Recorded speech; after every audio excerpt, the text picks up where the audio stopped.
जय हिंद, वंदे मातरम। दोस्तों, आपके माता पिता को नमस्कार, सत श्री अकाल, आदाब।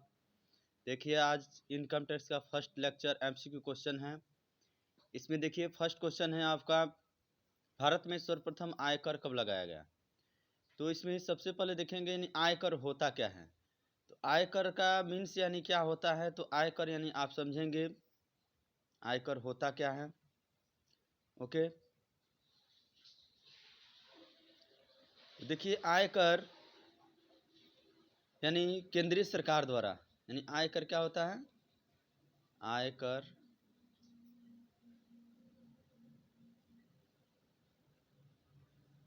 आयकर क्या होता है। तो आयकर केंद्रीय सरकार द्वारा यानी आपके जो भी इनकम होता है उस पर लगाया जाता है। यह एक प्रत्यक्ष कर होता है, जिसे केंद्रीय सरकार के कहने पर यानी केंद्रीय प्रत्यक्ष बोर्ड क्या करता है, आपके इनकम पर यानी टैक्स वसूलता है। उसे हम क्या कहते हैं, आयकर कहते हैं। ओके, इसमें आपका दिया है भारत में सर्वप्रथम आयकर कब लगाया गया है। तो भारत में सर्वप्रथम आयकर लगाया गया आपका यानी डी ऑप्शन इसमें सही है। ओके,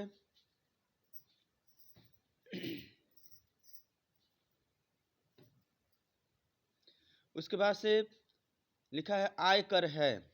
तो आयकर है, तो आयकर कौन सा कर है, तो आयकर आपका यानी प्रत्यक्ष कर है। ये आपका ऑप्शन पहला सही है। आयकर की दरें निर्धारित की जाती हैं। तो अभी हम बताए हैं यानी आयकर लगाया जाता है यानी एक निर्धारित दर से लगाया जाता है, जिसका दर होता है यानी 5%, 20% और 30%। और यह दर को निर्धारित करता है, तो ऑप्शन है आयकर अधिनियम द्वारा, वित्त अधिनियम द्वारा, अध्यादेश द्वारा, सीबीडीटी द्वारा। तो ये आपका यानी को ऑप्शन सही है, यानी आयकर अधिनियम द्वारा क्या होता है, यह निर्धारित होता है दरें। करदाता की सकल कुल आय निकालने के लिए कुल कितने शीर्षक होते हैं। तो देखिए आपको पता होगा यानी करदाता की यानी सकल कुल आय निकालने के लिए यानी 5 शीर्षक होते हैं। इसमें ऑप्शन में दिया है क 3, ख 4, ग 5, घ 6। यानी आपका ग वाला ऑप्शन क्या है, सही है, यानी 5 शीर्षक होते हैं। तो इसमें सबसे पहले यानी 5 वो शीर्षक कौन कौन से हैं आपको मालूम होना चाहिए। तो 5 शीर्षक में आपका यानी पहला होता है, पहला वेतन से आय। किससे आय, वेतन से, वेतन से आय। फिर से दूसरा होता है मकान संपत्ति से आय, मकान संपत्ति से आय। तीसरा होता है आपका यानी व्यापार एवं पेशे से आय, व्यापार एवं पेशे से आय, व्यापार एवं पेशे से आय। उसके बाद से आपका चौथा होता है पूंजी लाभ। चौथा क्या होता है, पूंजी लाभ, पूंजी लाभ।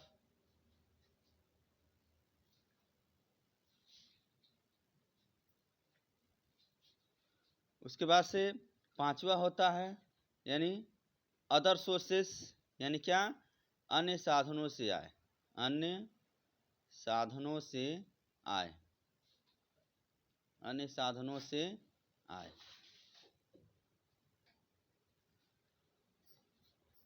तो इस प्रकार आपका कितना शीर्षक हुआ, यानी 5 शीर्षक हुआ। पहला हुआ इनकम फ्रॉम सैलरी, दूसरा हुआ इनकम फ्रॉम हाउस प्रॉपर्टी, तीसरा हुआ इनकम फ्रॉम बिजनेस प्रोफेशन, चौथा हुआ यानी कैपिटल प्रॉफिट।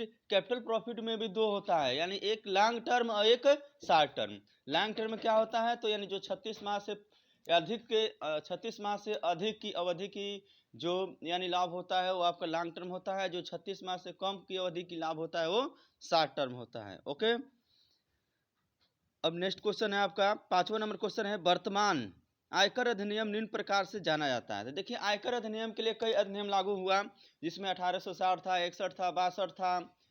उसके बाद से उसमें परिवर्तन होते गए। तो इस समय देखिए पूछ रहे वर्तमान में कौन सा अधिनियम क्या है लागू है। तो वर्तमान में आपका अधिनियम लागू है क्या, आयकर अधिनियम 1961 लागू है, यानी आपका घ पॉइंट क्या है, सही है, यानी आयकर अधिनियम 1961 लागू है। उसके बाद से नेक्स्ट क्वेश्चन है, प्रत्येक वर्ष 1 अप्रैल से प्रारंभ होने वाली 12 महीने की अवधि को कहते हैं। तो देखिए, प्रत्येक वर्ष 1 अप्रैल से प्रारंभ होने वाली 12 महीने की अवधि को क्या कहते हैं? तो 12 महीने की अवधि को यानी कर निर्धारण वर्ष कहते हैं। क्या कहते हैं? कर निर्धारण वर्ष कहते हैं। आपका ग पॉइंट क्या है? सही है। आय की परिभाषा है, तो आय की परिभाषा देखिए, आय की कोई निश्चित परिभाषा नहीं दी गई है। और आय की परिभाषा क्या है? यह सम्मिलित की हुई है, पूर्ण है, पेचीदा है, सरल है। तो इसमें ऑप्शन क्या है? क सही है, यानी सम्मिलित की हुई है। उसके बाद से इससे नेक्स्ट क्वेश्चन है, आयकर अधिनियम पारित किया गया। तो आयकर अधिनियम पारित किया गया, तो आयकर अधिनियम कब पारित किया गया? तो आयकर अधिनियम आपका यानी 1961 में पारित किया। क वाला पॉइंट क्या है? सही है। गत वर्ष से तात्पर्य है, तो देखिए गत वर्ष होता है, आपको समझा रहे हैं हम, यानी गत वर्ष क्या होता है? गत वर्ष। गत वर्ष होता है और होता है आपका एक कर निर्धारण वर्ष। क्या होता है? कर निर्धारण वर्ष। तो गत वर्ष समझिए पहले, यानी गत वर्ष होता क्या है? तो गत वर्ष ऐसे वर्ष हैं जिस वर्ष में क्या होता है? हम इनकम को क्या करते हैं? यानी कमाते हैं। यानी जिस वर्ष में हम इनकम कमाएंगे वही आपका क्या होता है? यानी गत वर्ष होता है। उसके बाद मान लीजिए इसका धारा पूछ देता है, यानी गत वर्ष की धारा यानी क्या है? तो गत वर्ष को किस धारा में परिभाषित किया गया है? तो गत वर्ष को किस धारा में परिभाषित किया गया है? तो धारा यानी 3 में परिभाषित किया है। ओके, कंफर्म हुआ? ठीक है, नेक्स्ट आगे चलते हैं। उसके बाद से दिया है आयकर की गणना की जाती है। नेक्स्ट क्वेश्चन है 10वां नंबर, आयकर की गणना की जाती है। इसमें है क पॉइंट पूंजी पर, ख पॉइंट अस्थायी संपत्तियों पर, ग पॉइंट आय पर और घ पॉइंट व्यापारिक लाभ पर। तो देखिए जो आयकर की गणना होती है आपका यानी टोटल इनकम पर, किस पर होता है? टोटल इनकम, यानी जितना यानी आपका टोटल इनकम होता है उसी पर क्या करेंगे? टैक्स का भुगतान करेंगे। तो टोटल इनकम क्या होती है? तो टोटल इनकम आपको समझना होगा। देखिए इसमें सबसे पहले आप समझेंगे, यानी एक होता है सकल कुल आय। क्या होता है? सकल कुल आय। क्या होता है? सकल कुल आय। सकल कुल आय में, तो सकल कुल आय में क्या होता है? पहला यानी आपका income from salary, income from salary, salary वाला। फिर से income from house property, income from house property, income from business profession, income from capital profit, income from other sources. देखिए ये टोटल इनकम को क्या करते हैं? जोड़ते हैं। क्या करते हैं? जोड़ते हैं। तो टोटल इनकम को जोड़ते हैं और इसके बाद से टोटल इनकम जब जुड़ जाएगा यहाँ से लेकर और यहाँ तक, ठीक है, यानी ये आपका पहला हो गया, ये दूसरा हो गया, ये तीसरा हो गया, ये चौथा हो गया और ये पांचवा हो गया। ये पांचों इनकम जब जुट जाता है और इसमें से धारा 80C से 80U तक की कटौतियाँ यानी घटाई नहीं जाती है, यानी धारा 80C से 80U तक की कटौतियाँ क्या है? घटाई नहीं जाती है। यानी इसमें से धारा 80C और 80C से 80U, 80C से 80U तक की कटौतियाँ क्या घटाई नहीं जाती हैं। धारा 80C से 80U, 80U तक की कटौतियाँ जब तक घटाई नहीं गई हों तब तक जो भी इनकम टोटल होता है वो आपका होता है क्या?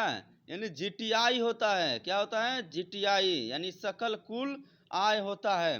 और जब सकल कुल आय में से क्या करते हैं? यानी लेस करते हैं। क्या लेस करते हैं? तो धारा 80C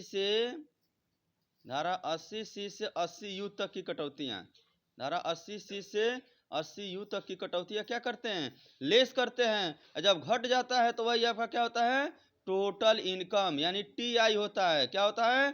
TI यानी टोटल इनकम। अब इसी इनकम पर क्या करते हैं आप? टैक्स का भुगतान करते हैं। वह टैक्स का भुगतान आप यानी देख लेंगे, यानी कौन सा दशा लागू हो रहा है, यानी सामान्य नागरिक है कि वरिष्ठ नागरिक है कि अति वरिष्ठ नागरिक है, उसी कंडीशन के हिसाब से क्या करेंगे? टैक्स का भुगतान करेंगे। Okay, thank you. नेक्स्ट आगे चलिए। उसके बाद से देखिए दिया है कर निर्धारण वर्ष की अवधि होती है। तो देखिए कर निर्धारण वर्ष की अवधि होती क्या है? तो ऑप्शन दिया है 1 जनवरी से 31 दिसंबर, नेक्स्ट दिया है 1 अप्रैल से 31 मार्च, ग पॉइंट दिया है 1 अप्रैल से 31 दिसंबर, घ पॉइंट दिया है 1 जुलाई से 30 जुलाई। तो देखिए इसमें यानी कर निर्धारण वर्ष की अवधि होता क्या है, तो कर निर्धारण वर्ष की अवधि यानी क्या होता है, तो कर निर्धारण वर्ष की अवधि यानी ख पॉइंट सही है, यानी 1 अप्रैल से 31 मार्च होता है। क्या होता है, 1 अप्रैल से 31 मार्च। देखिए सबसे पहले आप समझेंगे यानी 2 वर्ष होता है, एक होता है आपका कैलेंडर वर्ष। क्या होता है, कैलेंडर वर्ष। एक होता है कैलेंडर वर्ष। तो कैलेंडर वर्ष यानी कब से स्टार्ट होता है, तो कैलेंडर वर्ष स्टार्ट होता है 1 जनवरी से यानी स्टार्ट होता है, और दिसंबर 31 को क्या होता है, दिसंबर 31 को समाप्त होता है। लेकिन एक होता है आपका फाइनेंशियल ईयर। क्या होता है, फाइनेंशियल ईयर यानी ये आपका 1 अप्रैल से शुरू होगा फाइनेंशियल ईयर, और ये आपका मार्च 31 को क्या होता है, समाप्त होता है। तो जो क्वेश्चन लगाया जाता है 1 अप्रैल से 31 मार्च को ध्यान में रखते हुए, वित्तीय वर्ष को ध्यान में रखते हुए क्वेश्चन लगाया जाता है। और कर निर्धारण वर्ष की अवधि क्या होती है, यानी 1 अप्रैल से 31 मार्च होती है। और देखिए दूसरे शब्दों में हम कह सकते हैं कि कर निर्धारण वर्ष किसे कहते हैं, तो कर निर्धारण वर्ष से ऐसे वर्ष से है, यानी कर निर्धारण वर्ष यानी असेसमेंट ईयर जिसको बोलते हैं। क्या बोलते हैं, असेसमेंट ईयर। तो कर निर्धारण वर्ष को क्या बोलते हैं, असेसमेंट ईयर। तो इसका कर निर्धारण वर्ष की परिभाषा यानी पूछ देगा कर निर्धारण वर्ष की परिभाषा यानी किस धारा में दिया गया है। तो कर निर्धारण वर्ष की परिभाषा किस धारा में दिया गया है, तो देखिए धारा 2 धारा 2 यानी उपधारा 9 में दिया गया है। किस में दिया गया है, उपधारा 9 में दिया गया है।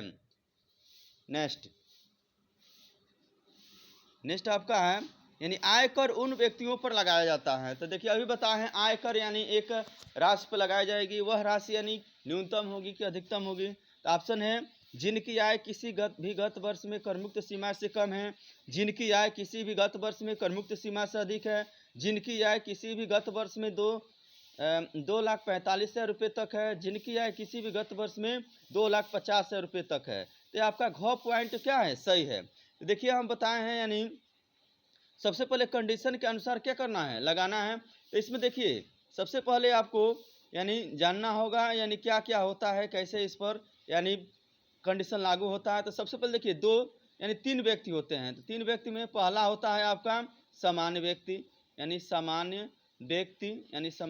यानी जनरल पर्सन। तो सामान्य व्यक्ति के लिए क्या होता है, तो सामान्य व्यक्ति यानी जो 60 से कम होता है। किससे कम होता है, तो 60 से कम होता है। तो 60 से कम होगा जिसकी आयु, वो क्या करेंगे, जैसे ही 2,50,000 रुपये आपके खाते में हुआ, सरकार क्या करेगा, यानी टैक्स काटना शुरू कर देगा। यानी जैसे ही 2,50,000 रुपये हुआ, अब उसके ऊपर जो भी इनकम होगा यानी सरकार क्या करेगा, टैक्स काटना शुरू कर देगा। ये आपका सामान्य व्यक्ति के लिए है। उसके बाद से फिर से आपका जैसे मान लीजिए एक वरिष्ठ व्यक्ति होता है। क्या होता है, वरिष्ठ यानी व्यक्ति होता है। तो वरिष्ठ व्यक्ति जिसको बोलते हैं सिटीजन, यानी वरिष्ठ व्यक्ति सिटीजन यानी पर्सन। तो वरिष्ठ व्यक्ति में देखिए क्या होता है, तो वरिष्ठ व्यक्ति क्या होता है, यानी जो यानी 60 से किससे 60 से अधिक और 80 से क्या हो, कम हो। आजकल की वैलिडिटी क्या है, यानी 60 वर्ष है, 60 वर्ष जाते जाते आदमी क्या स्वभाव हो जाता है। लेकिन पहले के लोग खाए पिए रहते थे, उनका हड्डी मजबूत रहता था, जीवित रहते थे। तो देखिए कहा गया है 60 से 80 वर्ष। तो 60 से 80 वर्ष कौन सा है, तो वरिष्ठ नागरिक। तो वरिष्ठ नागरिक की आयु कितनी होनी चाहिए, 60 से अधिक होना चाहिए, 80 से कम होना चाहिए। उनके लिए न्यूनतम कर मुक्त सीमा यानी एग्जेम्प्ट अमाउंट क्या होता है, एग्जेम्प्ट अमाउंट यानी क्या होता है, तो एग्जेम्प्ट अमाउंट होता है 3 लाख रुपया। कितना लाख रुपया, 3 लाख रुपया। किसके लिए, तो वरिष्ठ नागरिक के लिए। फिर से नेक्स्ट चलते हैं अति वरिष्ठ। क्या होता है, अति वरिष्ठ।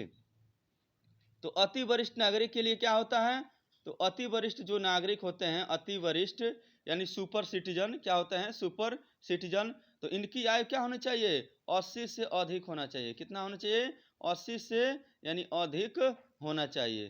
तो 80 से अधिक होगा तो क्या होंगे, यानी सुपर सिटीजन होंगे। क्वेश्चन पूछ सकता है कि सुपर सिटीजन के लिए कितना आयु होना चाहिए, तो 80 से अधिक होना चाहिए। फिर से पूछ सकता है कि वरिष्ठ नागरिक के लिए कितना होना चाहिए, 60 से अधिक होना चाहिए, 80 से कम। सामान्य व्यक्ति के कितना होना चाहिए आयु, तो 60 से कम होना चाहिए और 18 से अधिक होना चाहिए। तो 80 से अधिक के लिए यानी न्यूनतम यानी एग्जेम्प्ट अमाउंट कितना है, तो एग्जेम्प्ट अमाउंट कितना है, तो 5 लाख रुपया है। कितना है, 5 लाख रुपया है। That's all, thank you. समझ में आ रहा है। यदि वीडियो आपको अच्छी लग रही हो तो अधिक से अधिक शेयर कीजिए, लाइक कीजिए, सब्सक्राइब कीजिए, कमेंट कीजिए। देखिए वीडियो बहुत मेहनत से बन रहा है, आप लोग लाइक सब्सक्राइब कमेंट करते रहेंगे तो हमको मोटिवेशन मिलता रहेगा और हम लगातार वीडियो क्या अपडेट करते रहेंगे, नई नई वीडियो डालते रहेंगे। इसके बाद से देखिए नेक्स्ट लिया है, भारत में सर्वप्रथम आयकर निम्नलिखित द्वारा लगाया गया है। तो भारत में सर्वप्रथम आयकर किसके द्वारा लगाया गया है, तो भारत में सर्वप्रथम आयकर लगाया गया किसके द्वारा लगाया गया, तो सर जेम्स विल्सन द्वारा लगाया गया। किसके द्वारा लगाया गया, सर जेम्स विल्सन द्वारा लगाया गया। उसके बाद से देखिए एक नाम दिया है सर ल्यूकस पेसोली। तो देखिए ल्यूकस जो पेसोली दिया है ना, तो ल्यूकस पेसोली मान लीजिए क्या है, तो ल्यूकस पेसोली यानी दोहरा लेखा प्रणाली के क्या है, इसमें ल्यूकस पेसोली से संबंधित है दोहरा लेखा प्रणाली। क्या होता है, दोहरा लेखा प्रणाली, यानी जिस प्रणाली पर आप लेखा करते हैं डबल एंट्री सिस्टम। क्या होता है, डबल एंट्री सिस्टम। यानी ल्यूकस पेसोली क्या थे, तो ल्यूकस पेसोली एक विद्वान थे जिन्होंने यानी जिनका घर कहाँ था, यानी इटली के वेनिस नगर के निवासी थे। कहाँ थे, यानी इटली के वेनिस नगर के निवासी, जिन्होंने यानी दोहरा लेखा प्रणाली का यानी प्रतिपादन किया। दोहरा लेखा प्रणाली होता क्या है, तो दोहरा लेखा प्रणाली से ऐसे प्रणाली से है जिसमें यानी कितने पक्ष होते हैं, यानी 2 पक्ष होते हैं। एक होता है आपका क्या होता है, एक होता है आपका डेबिट पक्ष जिसको डीआर कहते हैं, और एक होता है आपका क्रेडिट पक्ष यानी जिसको सीआर कहते हैं। यानी डेबिट और क्रेडिट यानी 2 पक्ष होते हैं। ये 2 खातों को क्या करते हैं, प्रभावित करते हैं। उनके अनुसार यानी आपका 3 क्या होता है, 3 अकाउंट होता है खास रूप से। एक होता है पर्सनल अकाउंट। क्या होता है, पर्सनल अकाउंट यानी व्यक्तिगत खाता। यानी पर्सनल अकाउंट से ऐसे अकाउंट से जो किसी व्यक्ति या संस्था के नाम से क्या खोले जाते हैं उसे पर्सनल अकाउंट कहते हैं। उसके लिए नियम है, पाने वाले को क्या करते हैं, डेबिट करते हैं, और देने वाले को क्या करते हैं, क्रेडिट करते हैं। ये आपका पर्सनल अकाउंट का नियम है। फिर से एक होता है रियल अकाउंट। क्या होता है, रियल अकाउंट जिसको बोलते हैं वास्तविक खाता। तो रियल अकाउंट का मतलब है जो वस्तु या संपत्ति कम्स यानी सी यानी कम्स होती है उसे डेबिट करते हैं। जो वस्तु या संपत्ति यानी जाती है यानी गो होती है उसे क्या करते हैं, क्रेडिट करते हैं। उसके बाद से तीसरा आपका अकाउंट होता है नॉमिनल अकाउंट। कौन सा अकाउंट होता है, नॉमिनल अकाउंट। नॉमिनल अकाउंट में क्या होता है, तो नॉमिनल अकाउंट यानी अवास्तविक खाता, आय व्यय खाता, लाभ हानि खाता बोलते हैं। इसमें ऑल एक्सपेंसेज क्या होता है, ऑल एक्सपेंसेज। ऑल एक्सपेंसेज को क्या करते हैं, तो डेबिट करते हैं। क्या करते हैं, डेबिट करते हैं। और ऑल इनकम को क्या करते हैं, ऑल इनकम। ऑल इनकम को क्या करते हैं, तो क्रेडिट करते हैं। क्या करते हैं, क्रेडिट करते हैं। इस प्रकार आप लोग दोहरा लेखा प्रणाली को क्या पूरी तरह से समझ चुके होंगे। नेक्स्ट, अब इसके बाद से देखिए नेक्स्ट क्वेश्चन है आपका,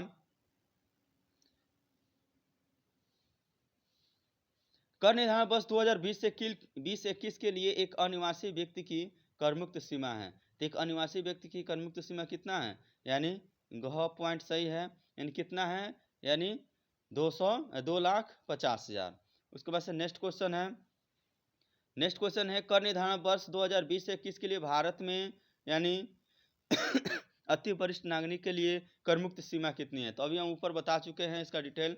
यानी कर मुक्त सीमा किसका पूछ रहा है, अति वरिष्ठ। अति वरिष्ठ के लिए कितना है, घ पॉइंट आपका क्या है, सही है। यानी घ पर क्या करेंगे, मुहर लगाएंगे, थप्पा लगाएंगे घ पे, यानी 5 लाख रुपया। उसके बाद से नेक्स्ट, कर निर्धारण वर्ष 2020 से 21 के लिए एक महिला भारतीय निवासी जिसकी आयु गत वर्ष में कितनी है, जिसकी आयु गत वर्ष में यानी 60 वर्ष से अधिक है परंतु 80 वर्ष से कम है, आय कर की यानी कर मुक्त सीमा होगी। तो अभी बताए हैं 60 से अधिक और 80 से कम, तो कौन सा है नागरिक, तो वो आपका नागरिक है यानी वरिष्ठ नागरिक। इसके लिए कर मुक्त सीमा कितना बताए हैं, इसके लिए कर मुक्त सीमा बताए हैं आपको हम, यानी कितना 3 लाख। कितना बताए हैं, 3 लाख। गो पॉइंट सही है, यानी गामला गो क्या है, सही है। आयकर विभाग नियंत्रण में कार्य करता है। तो आयकर विभाग नियंत्रण में कार्य करता है तो किसके नियंत्रण में कार्य करता है? यानी प्रत्यक्ष कर बोर्ड किसके नियंत्रण में कार्य करता है? प्रत्यक्ष कर बोर्ड के नियंत्रण में कार्य करता है। हम परिभाषा में ही बताए हैं। तो आय कर केंद्र सरकार द्वारा लगाया गया एक महत्वपूर्ण प्रत्यक्ष कर है।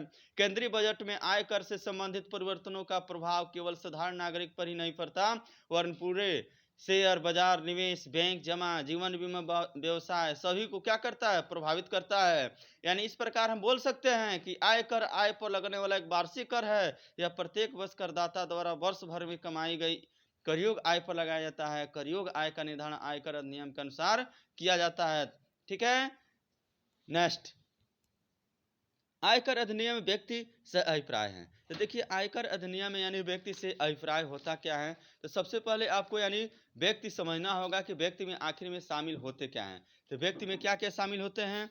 तो व्यक्ति में आपके शामिल हो सकते हैं यानी एक आपका जो व्यक्ति होता है पर्सनल होता है, इंडिविजुअल, यानी व्यक्ति में क्या शामिल हो सकता है? इंडिविजुअल शामिल हो सकता है। फिर से हिंदू अनडिवाइडेड फैमिली शामिल हो सकता है। उसके बाद से शामिल हो सकता है कंपनी शामिल हो सकता है। क्या शामिल हो सकता है? कंपनी शामिल हो सकता है। उसके बाद से आपका फर्म शामिल हो सकता है। क्या शामिल हो सकता है? फर्म शामिल हो सकता है। उसके बाद से यानी व्यक्तियों का संघ शामिल हो सकता है, एसोसिएशन पर्सन शामिल हो सकता है। और क्या शामिल हो सकता है? यानी स्थानीय सत्ता शामिल हो सकता है। क्या शामिल हो सकता है? Local authority. देखिए कोरोना का दौर है, आप घर पर रहिए, मस्त रहिए, स्वस्थ रहिए, पढ़ते रहिए, व्यस्त रहिए, सैनिटाइजर का यूज करते रहिए। आप सुरक्षित रहेंगे, आपका परिवार सुरक्षित रहेगा, आपका परिवार चुनिंदा रहेगा। देखिए सबसे पहले यानी इंडिविजुअल यानी व्यक्ति। तो व्यक्ति की जो परिभाषा दिया गया है यानी धारा 2 किसमें दिया गया है? धारा 231 में दिया गया है। किसमें दिया गया है? धारा 231। तो व्यक्ति की परिभाषा को यानी याद करने के लिए धारा यानी व्यक्ति कितने शब्द हैं? दो शब्द मानिए बे प्लस कित, यानी दो शब्दों को मिल से बनाए, दो से याद करेंगे क्या? व्यक्ति। हिंदू अनडिवाइडेड फैमिली क्या होता है? तो हिंदू अनडिवाइडेड फैमिली से आशय यानी जिसका बंटवारा यानी लंबे समय से नहीं हुआ हो, जिसमें एक ही पूर्वज के वंशज क्या निवास करते हों, उसे हम हिंदू अनडिवाइडेड फैमिली कहते हैं। इसमें अविवाहित पुत्रियां भी क्या होती हैं? शामिल होती हैं।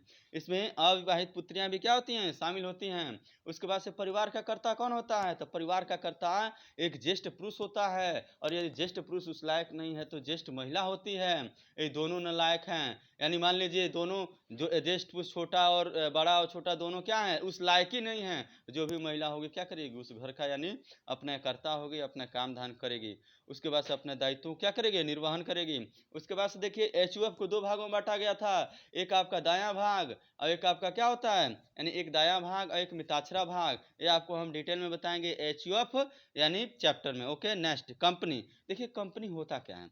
तो कंपनी क्या होता है? तो कंपनी विधान द्वारा एक निर्मित कृत्रिम व्यक्ति है। कंपनी विधान द्वारा निर्मित एक कृत्रिम व्यक्ति है। इसका पृथक अस्तित्व होता है, शाश्वत उत्तराधिकार होता है, जिसकी पूंजी हस्तांतरण अंशों में विभाजित होती है, और जिसमें क्या होता है? एक कॉमन शेयर सार मुद्रा होती है, जिसके अंश इसके पूंजी अंशों में विभाजित होते हैं, जिसका पूंजी का रजिस्ट्रेशन कंपनी का रजिस्ट्रेशन कराना क्या होता है? अनिवार्य होता है। कंपनी है। फर्म। तो फर्म क्या होता है? तो फर्म एक ऐसा संस्था होता है जिसमें यानी उद्योग से संबंधित कार्यों को किया जाता है। यानी फर्म में यानी माल को क्या बनाया जाता है और उपभोक्ता तक पहुंचाने का कार्य किया जाता है। उसके बाद से एसोसिएशन संघ। तो एसोसिएशन संघ क्या होता है? तो व्यक्तियों का एक समूह होता है, जिसमें व्यक्ति अपनी आवश्यकता अनुसार पैसा जमा करते हैं और फिर से उस पैसे को क्या करते हैं? निकालते हैं, अपनी जरूरतों को पूरा करते हैं। उसके बाद से लोकल अथॉरिटी तथा स्थानीय सत्ता क्या होता है? तो लोकल अथॉरिटी से जैसे नगर निगम हुआ, नगर पालिका हुआ, जिला परिषद हुआ, ये क्या करते हैं? अपने दायित्वों का निर्वहन करते हैं, अपने कामों को करते हैं। नेक्स्ट,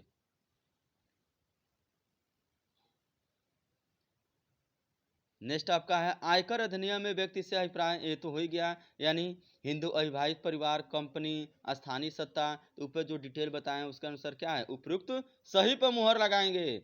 उसके बाद से विभिन्न शीर्षकों की आय का योग कहलाता है। तो देखिए अभी हम ऊपर बता चुके हैं कि विभिन्न शीर्षकों की आय का योग क्या कहलाता है। तो हम बताएं आपको विभिन्न शीर्षकों की आय का योग, जिसमें आपका सैलरी था, इनकम फ्रॉम सैलरी पहला था, दूसरा था इनकम फ्रॉम हाउस प्रॉपर्टी, तीसरा था इनकम फ्रॉम बिजनेस प्रोफेशन, और चौथा था इनकम फ्रॉम कैपिटल प्रॉफिट, और पांचवा था इनकम फ्रॉम अदर सोर्सेस। तो इनके योग को यानी सबको यहाँ से लेकर यहाँ तक जोड़ेंगे तो क्या कहलाएगा, तो कहलाएगा आपका यानी जीटी या आई यानी ग्रास टोटल इनकम। ठीक है, तो आपका यानी विभिन्न शीर्षकों की आय का योग क्या कहलाता है, तो सकल कुल आय कहलाता है। क्या कहलाता है, तो सकल कुल आय कहलाता है। यानी क पॉइंट क्या है, सही है। उसके बाद से आय कर के लिए अति वरिष्ठ नागरिक वह व्यक्ति होता है जिसकी आयु निम्नलिखित से अधिक हो।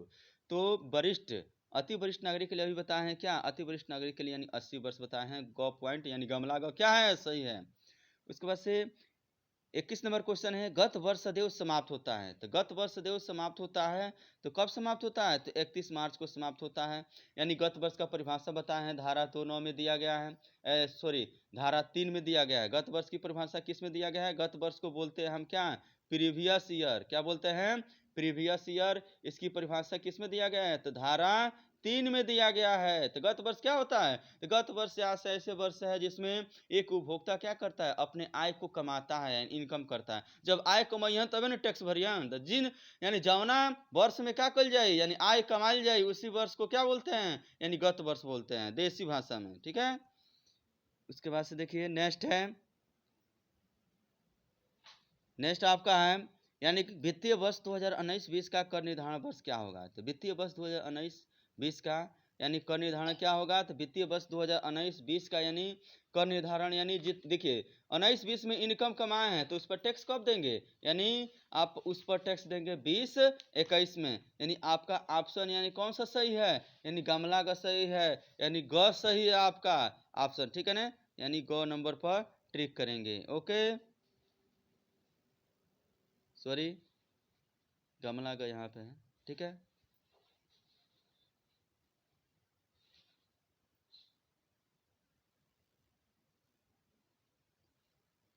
नेक्स्ट कर निर्धारण वर्ष 2020 से 21 के लिए एक व्यक्ति अधिभार देने के लिए उत्तरदायी है। तो अधिभार देने के लिए उत्तरदायी है। सबसे पहले देखिए आप क्या करेंगे, जो भी फैक्ट है उसके बारे में यानी पूरा आपको डिटेल मालूम होना चाहिए कि आखिर में अधिभार होता क्या है।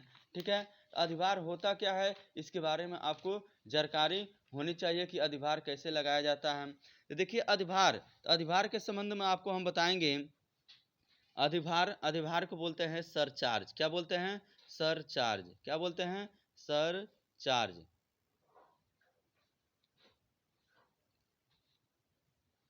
अधिभार को बोलते हैं हम सरचार्ज।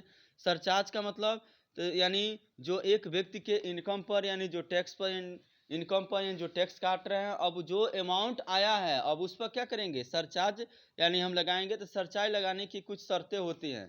तो सरचार्ज लगाने की क्या शर्तें होती हैं, यानी अधिभार क्या होता है, सबसे पहले अधिभार, अधिभार आय कर की राशि पर लगाया जाता है। और अधिभार के लिए यानी निम्न शर्तें होती हैं। पहला शर्त है, पहला शर्त क्या है, यानी व्यक्ति की आयु, यानी व्यक्ति की आयु कितना हो, यानी 50 लाख से अधिक हो। कितना हो, 50 लाख से यानी अधिक हो।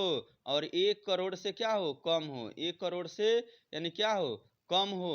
यानी 50 लाख से अधिक हो और 1 करोड़ से कम हो तो उसकी आय पर कितना परसेंट, उसकी आय पर हम 10% यानी क्या करेंगे, यानी 10% की दर से यानी सरचार्ज लगाएंगे। उसके बाद से दूसरा पॉइंट है, दूसरा पॉइंट क्या है, तो 1 करोड़ से अधिक हो, यानी 1 करोड़ से अधिक हो और 2 करोड़ से क्या हो, कम हो। तो 1 करोड़ से अधिक होगा, 2 करोड़ से कम होगा, वहाँ पर कितना टैक्स, यानी 15% के हिसाब से यानी सरचार्ज हम क्या करेंगे, लगाएंगे। फिर से आपका तीसरा पॉइंट है, तीसरा नंबर है जैसे उस व्यक्ति की आयु कितनी हो, यानी 2 करोड़ से अधिक हो और 5 करोड़ से क्या हो, कम हो। तो उसके संबंध में यानी कितना अधिभार देना होगा, तो उसके संबंध में यानी 25% अधिभार देना होगा। उसके बाद से तीसरा पॉइंट है, तीसरा पॉइंट आपका क्या है, यानी सॉरी चौथा पॉइंट क्या है, यानी 5 करोड़ से अधिक हो। कितना हो, 5 करोड़ से अधिक, यानी 5 करोड़ से यानी मोर हो तो वैसे समय में कितना परसेंट, यानी 37% आप क्या करेंगे, सरचार्ज लगाएंगे। तो देखिए कंडीशन पूछ सकता है कि एक व्यक्ति यानी जिसकी आयु 50 लाख से अधिक हो और 1 करोड़ से कम हो तो कितना परसेंट सरचार्ज लगाएंगे, तो आंसर में लगाएंगे क्या, 10%। 10% पर ट्रिक लगाएंगे, 10% को ठोक डालेंगे। उसके बाद से 1 करोड़ से अधिक किंतु 2 करोड़ से कम है, यानी उस पर कितना परसेंट की दर से, अधिभार लगाएंगे तो 15% की दर से। फिर से नेक्स्ट है 2 करोड़ से अधिक 5 करोड़ से कम हो तो कितना परसेंट, 25%। फिर से 5 करोड़ से अधिक किंतु आयकर 5 करोड़ से अधिक हो तो कितना परसेंट, यानी 37% की दर से टैक्स लगाएंगे। आपको क्लियर हुआ? हमको आशा है आपका डाउट क्या क्लियर हुआ होगा। तो देखिए क्वेश्चन में क्या कह रहा है, क्वेश्चन में बोल रहा है कि कर निर्धारण वर्ष 2020 से 21 के लिए एक व्यक्ति अधिभार देने के लिए उत्तरदायी है। तो ऑप्शन है दे कर का 12%, दे कर का 12% यदि कुल आय 10 लाख रुपए से अधिक है, दे कर का 12% यदि कुल आय 50 लाख रुपए से अधिक है, दे कर का 10% यदि कुल आय 50 लाख से अधिक है परंतु 1 करोड़ से अधिक नहीं है। देखिए ये ऑप्शन क्या पकड़ में आ रहा है कि यही ऑप्शन सही होना चाहिए। अथवा दे कर 15% यदि कुल आय 1 करोड़ से अधिक है परंतु 2 करोड़ से कम है, अधिक नहीं है। तो यही वाला ऑप्शन क्या है सही है। आपका घ पॉइंट क्या है सही है, घ पर मोहर लगाएंगे, घ वाला ऑप्शन क्या है सही है। उसके बाद से देखिए ये वीडियो आपके लिए बहुत मेहनत से बनाया जा रहा है। आप लोग अधिक से अधिक शेयर कीजिए, सब्सक्राइब कीजिए, लाइक कीजिए, अपने दोस्तों तक पहुंचाइए ताकि हमें मोटिवेशन मिल सके, हम अधिक से अधिक वीडियो बना सकें, ठीक है। और देखिए इसमें आपको हम सकल कुल आय सब बता चुके हैं। इसमें जैसे मान लीजिए एक है आपका आकस्मिक इनकम, क्या है आकस्मिक इनकम। इसमें देखिए आकस्मिक इनकम के बारे में समझिए, आकस्मिक इनकम होता क्या है, यानी आकस्मिक आय शॉर्टकट में लिख रहे हैं, आप लोग समझ लीजिएगा। आकस्मिक इनकम जिसको बोलते हैं कैजुअल इनकम, क्या बोलते हैं कैजुअल, यानी सी कैजुअल से सी इनकम। यानी कैजुअल इनकम होता क्या है, तो कैजुअल इनकम से आज ऐसे इनकम से है, यानी जिस इनकम को आप क्या कर रहे हो, यानी जिसकी आशा नहीं की गई है लेकिन वो क्या आपको प्राप्त हो जा रही है। जैसे मान लीजिए रोड पर चल रहे हैं, एक बैग पैसा आपको मिल जाता है, वो क्या है आकस्मिक इनकम है। यानी जो इनकम अचानक किसी भाग्यवश क्या होती है आपको प्राप्त हो जाती है, उसे आकस्मिक इनकम कहते हैं। सरकार को ये मालूम नहीं है कि पैसा कहाँ से मिला, नहीं जैसे ही आप अपने खाते में पैसा डालेंगे सरकार उस पर क्या करेगी टैक्स लगाएगी, उसे ही हम आकस्मिक इनकम कहते हैं। आकस्मिक इनकम को कई भागों में बांटा गया है, जिसमें आपको लॉटरी, जैसे लॉटरी हो गया, जुआ हो गया, जुआ तो खेलते ही होंगे आप लोग, जुआ हो गया, लॉटरी हो गया, आपका घुड़दौल हो गया, घुड़दौल, उसके बाद से घुड़दौल के बाद से आपका पहेली हो गया, पहेली में जैसे मान लीजिए पहेली बुझाते होंगे, शर्त लगाते होंगे, ये सब आपका क्या है यानी आकस्मिक इनकम है, ठीक है आकस्मिक इनकम है। उसके बाद से देखिए इस पर टैक्स कितना परसेंट लगाया जाता है, टैक्स आपका यानी 30% लगाया जाता है। कितना परसेंट लगाता है 30%। जैसे आपको इनकम हुआ सरकार को पता चलेगा, जैसे आपको इनकम हुआ 30% आपके यानी खाते से क्या करेगी काट लेगी और 70% आपको यानी दे देगी। जैसे मान लीजिए आप ड्रीम 11 खेलते हैं, ड्रीम 11 बहुत यानी IPL में या क्रिकेट टीम में ड्रीम 11 यानी आजकल दौर है, ड्रीम 11 खेलते हैं तो 1 करोड़ जैसे मान लीजिए आपका इनाम है तो 1 करोड़ में क्या करेगा सरकार, यानी जैसे ही 1 करोड़ आप जीतेंगे सरकार क्या करेगा 30 यानी परसेंट यानी सरकार के खाते में चली जाती है। तो टोटल आपको कितना परसेंट यानी 70% पैसा मिलता है। तो वही आपका क्या है आकस्मिक इनकम है। आपको आकस्मिक इनकम हुआ तो आकस्मिक इनकम पर कितना परसेंट टैक्स लगाया जाता है, यानी 30% टैक्स लगाया जाता है। हमको आशा है आपको समझ में आता होगा ये सब बात। उसके बाद से देखिए आपका पहला चैप्टर लगभग हम पूरी तरह से कवर कर चुके हैं। देखिए एक आपका पॉइंट है आपका करदाता, क्या है करदाता। तो करदाता को आप समझेंगे आखिर में करदाता होता क्या है। जैसे मान लीजिए परिभाषा पूछ सकता है कि करदाता यानी करदाता को यानी किस धारा में परिभाषित किया गया है। करदाता को ACC बोलते हैं, क्या बोलते हैं ACC,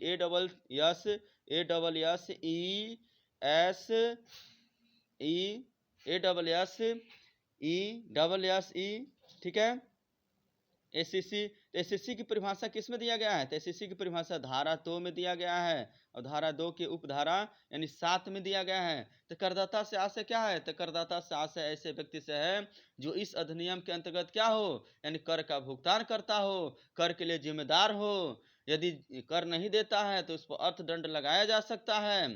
तो देखिए करदाता में यानी करदाता को भी यानी कई भागों में जैसे मान लीजिए बांट सकते हैं। माना हुआ करदाता एक होता है, क्या होता है माना हुआ करदाता। तो देखिए माना हुआ करदाता क्या होता है, माना हुआ करदाता यानी माना हुआ करदाता को आप समझेंगे, माना हुआ करदाता को बोलते हैं डीम्ड एसएससी, क्या बोलते हैं डीम्ड एसएससी। डीम्ड एसएससी क्या होता है? तो माना हुआ करदाता। तो माना हुआ करदाता, जब कोई व्यक्ति किसी दूसरे व्यक्ति की आय के संबंध में करदाता माना जाता है तो उसे हम माना हुआ करदाता कहते हैं। जैसे मान लीजिए ए है, तो ये क्या कर रहा है? ए अपने टैक्स का भुगतान नहीं कर रहा है, तो ए की तरफ से क्या बी यानी टैक्स का भुगतान करता है, तो वही माना हुआ करदाता है। जैसे मान लीजिए आपके पिताजी के लिए न्योता आया है, आप उस न्योता में नहीं, आपके पिताजी नहीं जा रहे हैं, उसके जगह पे क्या आप जा रहे हैं, न्योता यानी कवर कर रहे हैं, यानी शादी अटेंड कर रहे हैं, तो आप उनके तरफ से क्या कहलाएंगे? यानी माना हुआ करदाता कहलाएंगे। उसके बाद से एक होता है चूक में करदाता। क्या होता है? चूक में करदाता यानी डिफॉल्ट एसएससी। तो चूक में करदाता क्या होता है? तो चूक में करदाता से आशा ऐसे करदाता से है जिसमें यानी आप क्या कर रहे हैं, यानी किसी व्यक्ति ने आपको यानी क्या कर दिया, अधिकार दे दिया कि आप टैक्स का भुगतान करेंगे, लेकिन आपको यानी याद नहीं रह रहा है कि हमको टैक्स का भुगतान करना है, यानी टैक्स का भुगतान नहीं कर रहे हैं, तो वही आपका चूक में करदाता कहलाता है। ठीक है। और देखिए इसमें पूरी तरह से आपका यानी पहला चैप्टर यानी कवर हो चुका है। इसके बाद से फिर से हम अपना नेक्स्ट चैप्टर, नेक्स्ट आपका वीडियो डालते रहेंगे। जय हिंद, वंदे मातरम। यदि आपको वीडियो अच्छी लगी हो तो अधिक से अधिक सब्सक्राइब करें, लाइक करें, शेयर करें। आपका माता पिता को सलाम, सत श्री अकाल, आदाब, नमस्कार।